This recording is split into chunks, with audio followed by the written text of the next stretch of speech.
What's up?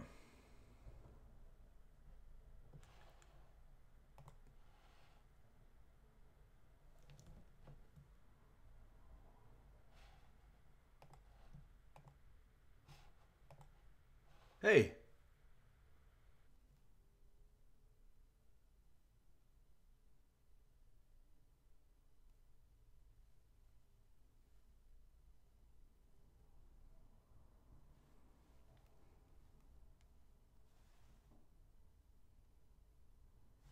All right. Sorry. I'm a little late, everybody, but we're good. So here's the deal for today. Thursday is the day that I go to Cowboys practice, and I will still be doing that. So practice is about 1:30-ish, or rather, the media availability is at 1:30-ish Central Time, so about an hour from now. So was trying to get everything ready for that, and work being done in my house, so that's why you see this wall behind me and not the normal backdrop we have. But I'll just kind of talk about the Eagles and my thoughts on what the Cowboys could do to try to win this game and give you a sense of what the Eagles are doing right now. And then I'll go to practice, media availability, talk to some players, and then do another stream from the Star in Frisco after that. So how does that all sound to everybody? Hopefully it sounds good. But what up, everybody? Hope you're well. I'm Ari Temkin, and this is Phantom, part of the network that puts you at the center of the Dallas sports discussion. Every day here at noon or thereabouts, we jump on the horn and talk Cowboys football and whatever pressing issues exist for Dallas sports in general. Cowboys and Eagles on Sunday Night Football. And, I mean, look, the Eagles are playing much, much better. I think early in the year there were questions about whether or not there was a hangover for the Eagles from their Super Bowl, and they're playing much, much better. Carson Wentz, maybe more specifically, he started off kind of slow and questions about the injuries and what he was doing, but he's been playing so much better. He's one of two quarterbacks in the history of the NFL to have 3 straight games where he has 30-plus passing attempts and a quarterback rating over 100. So, Carson Wentz has been very good after a slow start. They added Golden Tate to the mix. He's going to play on Sunday night. Golden Tate had 132 yards receiving and 2 touchdowns against the Cowboys as a member of the Lions earlier this season. So not quite sure for the Eagles if Timmy Jernigan's going to play. He's an important component to their defensive line, but a guy that will play is Fletcher Cox, who my assumption will be he's going to be lined up a lot across from the left guard of the Dallas Cowboys, which will either be Xavier Su'a-Filo or Adam Redmond. My guess is it's Redmond, though we have heard that it could be Xavier Su'a-Filo. So, I mean, that's certainly one of the areas that's bothersome. The two components of this game that I think are bothersome from a Cowboys fan's perspective is the way Carson Wentz has been playing lately. And that one's big because, the way he started off this year is different than the way that he's playing now. He's back to the MVP-type candidate that we saw last year before he went down with the injury. And then on the other side, Fletcher Cox. And, what are the Cowboys going to do to help out whoever they have in the interior of that offensive line? Because that's going to be a struggle it would have been a struggle for Connor Williams. It would have been a struggle for anybody in that position. So those are the two things that are worrisome for me. The area, though, that the Cowboys have some strategic advantages. Well, certainly in the passing game, you'd hope. The Eagles have injuries and issues across their secondary. Ronald Darby's their number one corner, so he'll spend most of the game, I'd imagine, lined up against Amari Cooper. Cravon LeBlanc is a guy they've just picked up. The Eagles, played for the Bears, has been pretty good. He's the guy they're going to line up most likely in the slot to defend Cole Beasley. But they're picking up guys off the street and Cravon LeBlanc to come in and try to defend them. So Beasley, one of the issues that we think we see with Dak Prescott is his ability to make multiple reads and go beyond that first read. And so this is and perhaps that's why Cole Beasley was sort of not used much last week. But this week he could become a huge piece of this because, I don't know how good Darby's been this year, but he's their number one corner, so he's been okay. And Cravon LeBlanc's a guy that's been okay, but he's picked up off the street, so that had to mean something about his availability and how good he could be. So I guess it's just Dak's ability to now work through a progression and get the football to the right guy. And that's, Jason Wright says, Dak doesn't throw it to Beasley, though, which is obviously problematic. I'm Ari Temkin, and this is Showtime on Phantom. Phantom puts you at the center of the Dallas sports discussion. Go ahead, hit the share button if you have not yet already. A reminder that this will be sort of a shorter stream than we normally do every day at noon, but that's okay because I will be at the Star in Frisco for the media availability at 1:30, which means about 2:30 Central Time. 2:30 Central Time is when I'll get back on the horn and do a live stream from Cowboys practice from the Star in Frisco, and then kind of give you some insight into what I find out in the locker room. Dak Prescott will speak today. And so it'll be interesting. I wonder if Amari Cooper will speak today. He spoke last Thursday, and he had a good game. It's hard to sort of. The one thing for me is there's been so much negativity around this team after the Monday night game, and I get it. And they laid an egg in a game that was really, really important, and now they're facing sort of a must-win here at 3-5 against an Eagles team that's on the way up. It appears like Eagles are on their way up, Cowboys are on their way down. Or maybe they were always on their way down, and so it's sort of a precipitous fall. Eric Doxson says, hey, everyone. Rick Tanguma says, bring Romo back. All right. Angela V. Martinez says, shared. Thank you, Angela. Appreciate that. Corey Miller says, maybe if I hope they lose out, they'll continue to let me down by winning out. Good point, perhaps. You should be so lucky.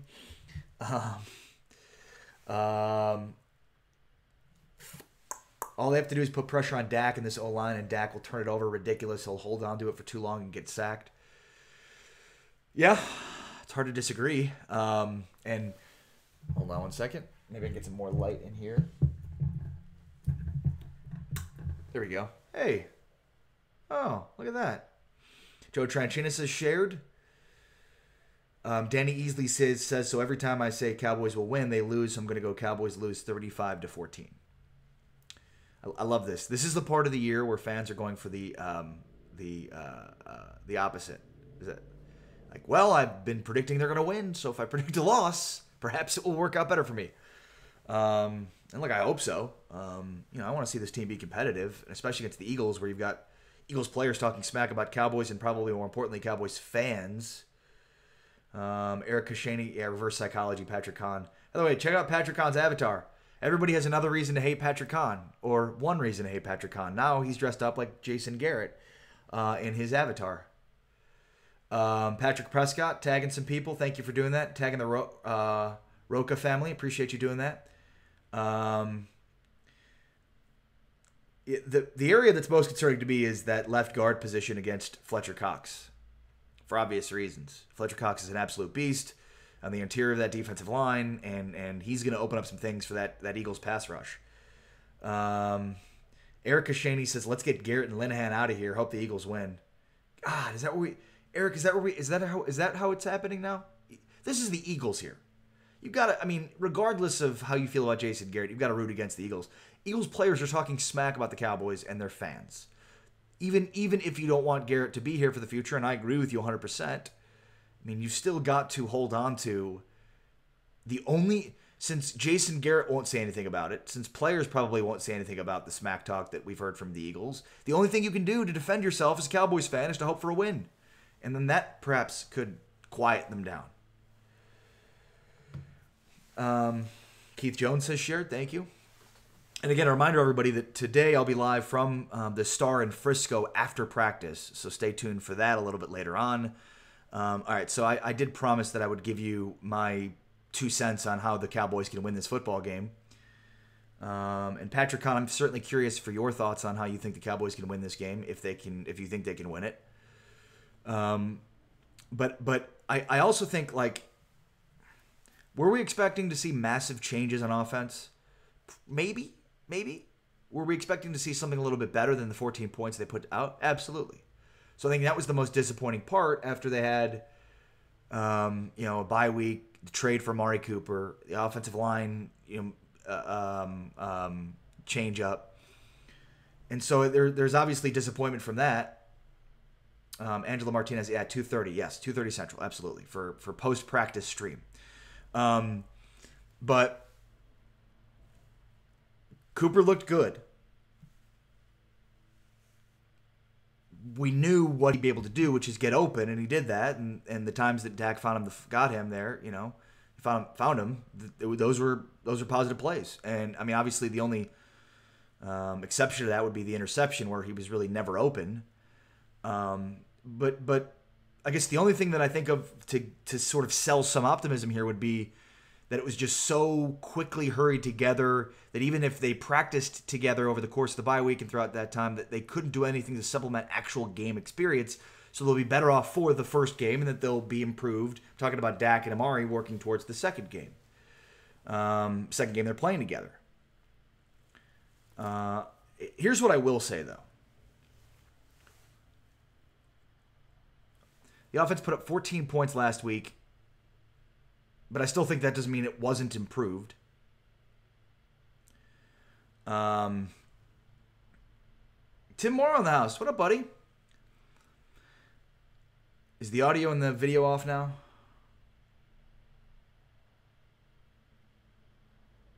Patrick Prescott says, Ari, is it possible Dak doesn't have the capacity to run a more advanced scheme? I mean, I would say unequivocally that at this point, the scheme that they're trying to run with Dak Prescott is not the right approach. Quite frankly, Patrick. So I think what you just said, Patrick, you hit the nail on the head right there. It doesn't appear to me that Dak Prescott is comfortable reading defenses. So he looks like he's off, and he's either hurried or he's just, his timing is off, and that's obvious. The idea that he's holding onto the ball too long, like, that's not untrue, but some of that seems to be him trying to work through the progression of the offense, but not really being comfortable, and then at the same time trying to be conscientious of the pass rush coming. Playing the quarterback position is so unbelievably complicated, and this gives us a window into how many things can be going on at once in your head while you're trying to recall a play. Corey Miller says it's choppy. I wonder if I can do something about that. So I think the answer to your question, Patrick, is yes. This is not the right scheme for Dak Prescott. And look, there's more than one way to skin a cat, and obviously when it comes to developing quarterbacks, it's the same thing. There's more than one way to develop a quarterback. But I think what I've seen is quarterbacks that sit are able to then figure out how to diagnose defenses, how to figure out what defenses are doing. Aaron Rodgers is a great example of this, okay? Now, I'm not going to just attribute his success entirely to this, so don't misplace this. But like, Aaron Rodgers sat and without even trying to learn the Green Bay offense, all he did was study defenses, study and look at defenses. If I were starting a franchise today and drafting a quarterback, that's what I would do. I would have a rookie quarterback not even look at a scheme. Don't even study what we do offensively. Sit for the entire year, don't look at what we do offensively, and study defenses. Because once you understand what defenses are trying to do, you can run any scheme. To me, it's more important to understand what a defense is trying to do versus understand the scheme. And a lot of young quarterbacks are thrust immediately into playing right away. And because of that, their development is slowed down because they're not, instead of trying to study defenses and figure out what they're doing, they're studying their offenses and trying to figure out how to best maximize what this offense is doing. Look at Mitch Trubisky. He's a good example of this. Trubisky has one offense 1 year. He starts as a rookie, so he's got very minimal time at all to study defenses. And now in year 2, he's got an entirely new offense, which I'm sure with Matt Nagy, who's a pretty good offensive mind, he's slowly developing it. But, I mean, that's just one example of how difficult it is for quarterbacks to come in and start right away. And look, Dak Prescott, he stole the job, in a sense, from Romo by starting right away. And they had a very basic scheme, and they had a great offensive line and a great running game that took advantage of it. But as they've started to evolve their offense more, it seems like Dak has regressed. His mechanics break down. He's ineffective throwing the ball down the field consistently. These are the kinds of things that you look at and you're like, well, at some point the development slowed, and so we're not really able to make a judgment call on whether or not this is a Dak Prescott issue, a scheme issue. I mean, it's both. It's both. It's just year 3 for him, but he's had no time to sort of sit there and develop and understand, more importantly, what defenses are doing. And I think that's the issue here is they've got a multiple read offense. He's not really going through the progression the entire way, and he's not feeling comfortable doing it. And then the rush is on him, and he takes a sack or he fumbles the ball.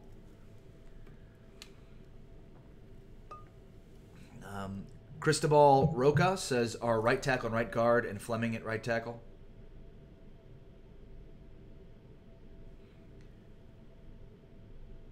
I don't entirely think I understand your question. I'll just say this. The only change they're going to make, and I don't necessarily agree that this is the only change they should make, but the only change they're going to make is at right guard. Sorry, not at right guard. That's the one position they don't have to change. Left guard. So, I mean, their offensive line, as far as we know, will stay the same.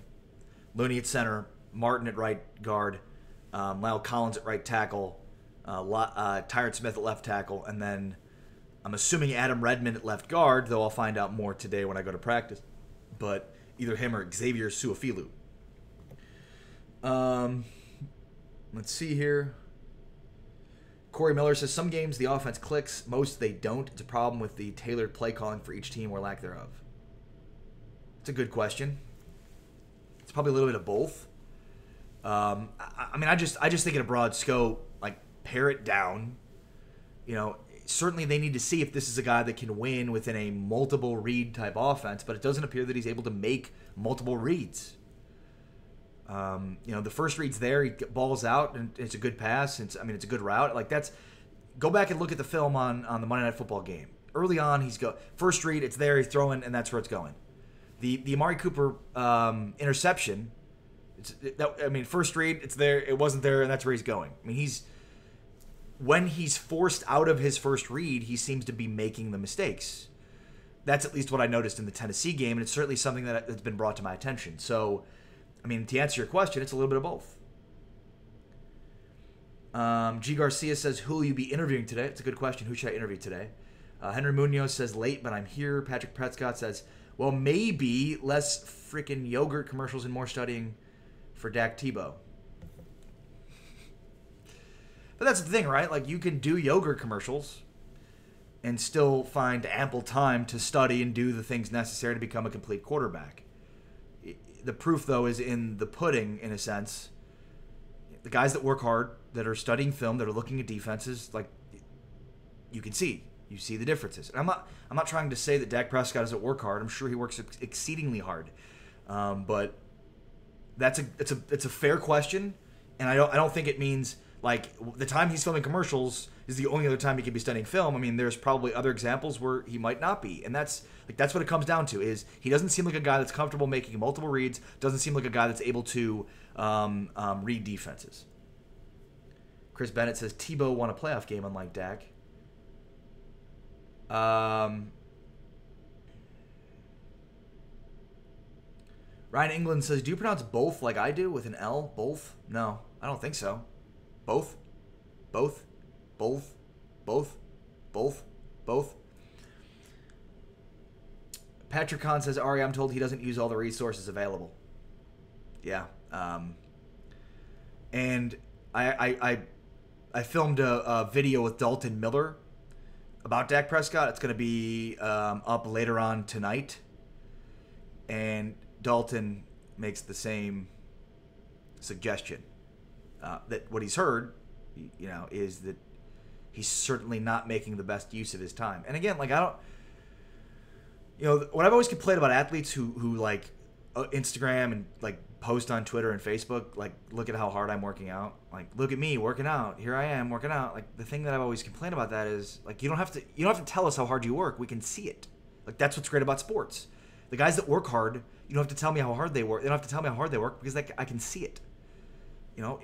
Hard work pays off in sports. Hard work pays off in everything, obviously.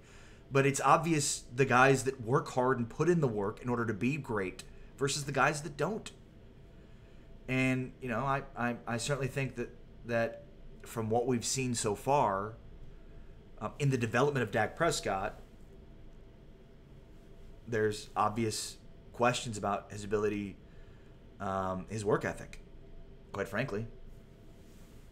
And I hate to do that because I haven't heard anything but what Patrick Kahn is saying and Dalton Miller and other people. And then what you watch and see, you're like, oh,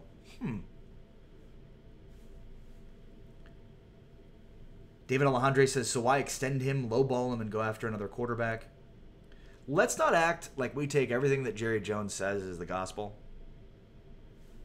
Like, we know that. How many times do you have to learn that a lot of times what Jerry Jones says is not what he means?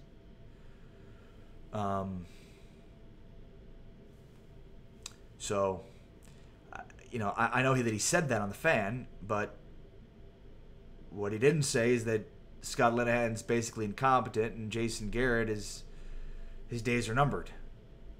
Or rather, that's what everybody else is saying, and that he made no mention of those two things, which means that because he says that, he doesn't say anything about Garrett or Linehan, and he says something about Dak, people are going to talk about Dak. I mean, Jerry does this a lot. Look over here. Don't look over here. And not just once a season. He does it multiple times, depending on how bad the season's going, multiple times. And this is just based on no knowledge that I have, but man, if they have another bad offensive showing and they fall to 3-6, I wonder if they make a change at offensive coordinator. Either Garrett becomes the play caller or they fire Scott Linehan altogether.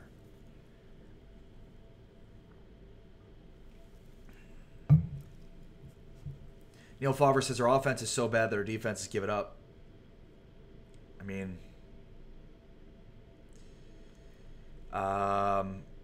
it's certainly. I mean, the Titans were 11-14 on third down against the Cowboys defense, so I don't know that I want to chalk that up to defense quitting. But I mean, look, it's human nature, right? Like they had they created 2 turnovers. Cowboys had 3 possessions in the red zone and came away with 7 points. So it's hard not to think the defense is going to be completely exasperated after that. Patrick Kahn, dropping the knowledge here, says, I was told Linehan was going to lose his job Monday. Steven wants a plan in place before pulling the trigger. Which is funny to me. Like, the plan is Jason Garrett is to take over as the play calling duties. Like, what other plan would there be in place? I guess that's my question to Steven. Like, I mean, go hire an offensive coordinator that's not Scott Linehan? That seems very destructive. Like, the issue here is the Cowboys no longer have a first-round pick, so the idea of tanking probably sounds less attractive to the Dallas Cowboys in their front office. But yeah, Patrick, I mean, I'm surprised Linehan has held on to his job as long as he has, considering how bad this offense has been. And quite frankly, how much the Cowboys tied in their offense and personnel and scheming to Scott Linehan. They gave Linehan the keys to the offense and basically said, you can design it and we'll go from there. And then that offense and the personnel and the play calling was off to one of the worst starts with one of the worst offenses in the NFL. So, I mean, if you gave that guy all that power and they had the returns they had with Zeke Elliott in this offensive line, which isn't great, but it's better than a lot of offensive lines, it's kind of a no excuses sort of proposition, at least from my perspective.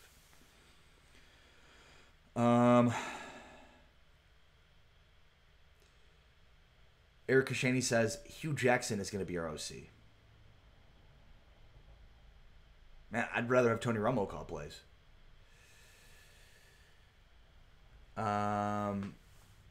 Let's see here. Corey Miller says, you got to wonder how we're still the most valuable sports franchise in the world. Priorities. I mean, I understand that sentiment, and it's something that, like, especially when you talk about the Forbes valuation of the Cowboys and the way, like, Cowboys fans now react to it. Right? Because before, we knew of the popularity of the Cowboys, and it meant championships and success and blah, blah, blah, blah, blah. And now it's like we hear about their monetary success, and Cowboys fans are like, well, I'm not. This is not like a.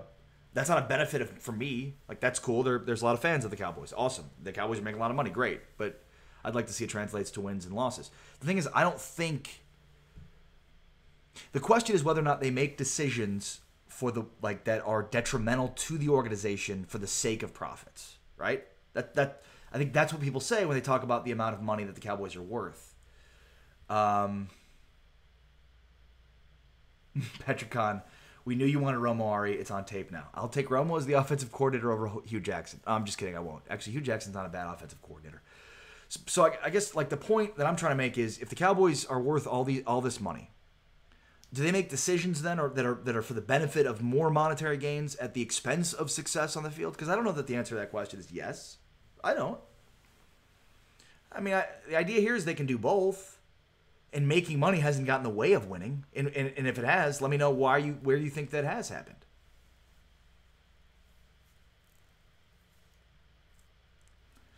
I do really quickly want to...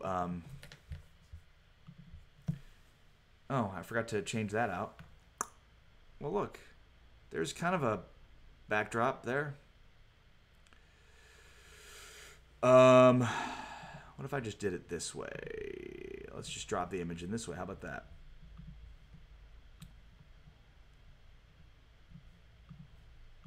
Okay. So this is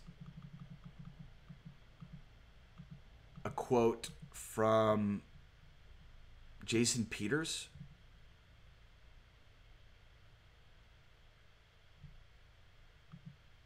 There we go. There's a quote from Jason Peters of the Eagles. So yesterday we talked about the quote from Kelsey, where he was talking about the America. I don't know what he was talking about, but he was talking about something. So Jason Kelsey was basically saying like they have so many bandwagon fans, the Cowboys, and just a bunch of front-running winners, which is obviously stupid because they haven't won anything in 23 years. They haven't even played an NFC Championship game. So all of you Cowboys fans are all bandwagoners jumping on when the team just starts winning.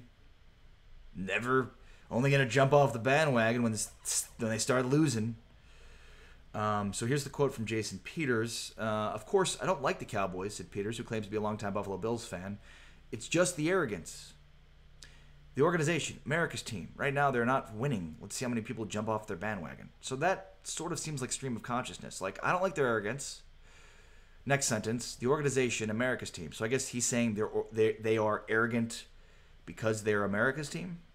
Sure. Okay. Fine. I'll buy that. And then he says, right now they're not winning. Let's see how many people jump off their bandwagon. What? What year does he think it is? It's very confusing to hear that quote and think, they're one of 3 teams in the NFC to not play for an NFC Championship game in 2 decades. The Redskins, the Lions, and the Cowboys. There's your trivia answer. Those 3 teams have not even played in an NFC Championship game in 2 decades.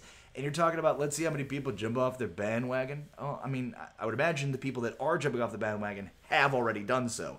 And if not, why would they do it now? It's been 23 years.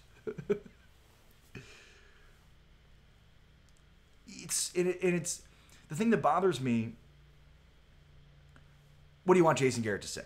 That's what people are going to say. What do you want Jason Garrett to say? I don't know, but it's bothersome that you've got multiple Eagles calling out the Cowboys and their fans. Do we think the Cowboys can go and beat the Eagles? Maybe, but probably not. So it's like, man, they're gonna make fun of us, rip us. Nobody's gonna defend us, and then we're gonna lose. That just does not seem. Just not sit well with me. It wouldn't sit well with me if I were a Cowboys fan. So that's the part that's bothersome. It's like, I mean, I get it when, Garrett just doesn't say anything. Oh, I'm not worried about that. We're worried about focused on winning a football game. Well, what happens when you're focused on winning the football game and you don't, and they're still talking smack about you? And your fans, more importantly. Corey Miller says, I'm here to stay through I'm here to stay, though. I'm just waiting for our year. Hashtag our year. Yeah, I mean, there's nobody on the bandwagon. Like, the bandwagon? What bandwagon? What in God's name are you talking? Like, the bandwagon fans of the Patriots. Yeah, Jason, right. The bandwagon crashed and burned a long time ago. Yes, there's no bandwagon. There's just a wagon, and it's being pushed by a guy clapping. And he thinks, the clapping guy thinks that by clapping he'll get them there. Patrick Kahn says, I need to correct you on something. America's team name was coined by Bob Ryan of the NFL Films. Cowboys didn't come up with it. In fact, Landry hated it. Yeah, no. It was, but then Tex Schramm used it as a great, like, he leveraged it as a branding mechanism for the team. But, I mean, you're right. NFL Films specifically came up with it, and obviously knowing what we know about Tom Landry, he was not exactly Jimmy Johnson. He was not exactly a pound your chest out sort of guy, right? Like, Tom Landry was the old guard, do things the right way, don't celebrate. You know, the old Teddy Roosevelt quote about, you know, speak softly, carry a big stick. That's Tom Landry personified. So of course he wouldn't like the America's team tag. It's antithetical to everything that he stood for as a human. Jerry Jones is the anti-Tom Landry. I mean, he is in many, many ways. But totally, and you're right, and correct me on that, because it was not Tex Schramm who created it. It was Tex Schramm who leveraged it. And good point, it was NFL Films. And was it Bob Ryan? Isn't Bob Ryan of the Boston Globe? Wasn't it the initial NFL Films creator? The name escapes me right now. Eric Kashani says, this team has no punch this year. They didn't even stand up to the Titans when they celebrated on the Star. They won't do anything about the trash talk. They need to come together as a team and family to get that done. All right, so here's my question, too. So I was thinking about this yesterday as we talked about it. How many times did T.O. go to the Star? Because it was multiple times before George Teague did something, yes?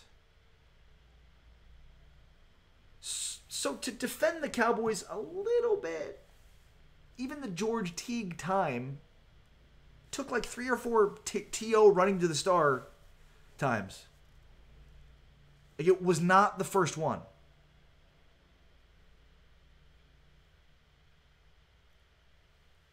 Twice that I remember is Corey Miller. It was more than once. No, he didn't. Neil Favre says he went once. He definitely went. T.O. definitely went to the Star more than once.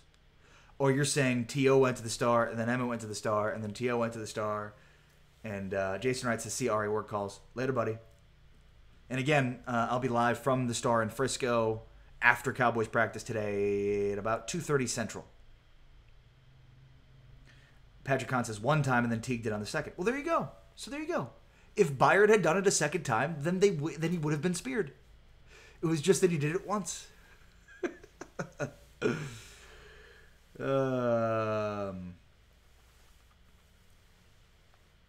He stood in the Star in the helmet in the end zone first. That's right. That is right. After the first touchdown, he stood in the Star in the end zone, and then the next, I think, did he do it like 3 times? I swear to God, he did it like 3 times. Like, he just kept doing it, and he scored, and it was like, he's not going to do it again, is he? He's not going to. He's doing it again. At any rate, yeah, no, I mean, Jason Garrett didn't even see it. He didn't hear Jason Peters' comments. He's just going to take care of business on Sunday, and everything will be right. Thumbs up, Clapper. He sees or hears nothing other than the film that he watches, apparently, and the fixing that he does, apparently, throughout the week, and everything else that he does, even though it doesn't appear that he does any of that. At any rate, again, I'm back at 2:30 after practice, so make sure to be a part of the show then. Again, thank you to all the Showtimers, the people, the community. Community. We don't need a catchy name. This is a Cowboys community, so thank you to all of you that are part of the show each and every day. Neil Favre, Patrick Prescott, Corey Miller, Patrick Kahn, Keith Jones, Jason Wright, Henry Munoz, Eric Kashani, Carol Christensen, G. Garcia, Ryan England, Angela V. Martinez, David Alejandre, Hope to see you all at 2:30. But for now, I'm out, everybody. Peace.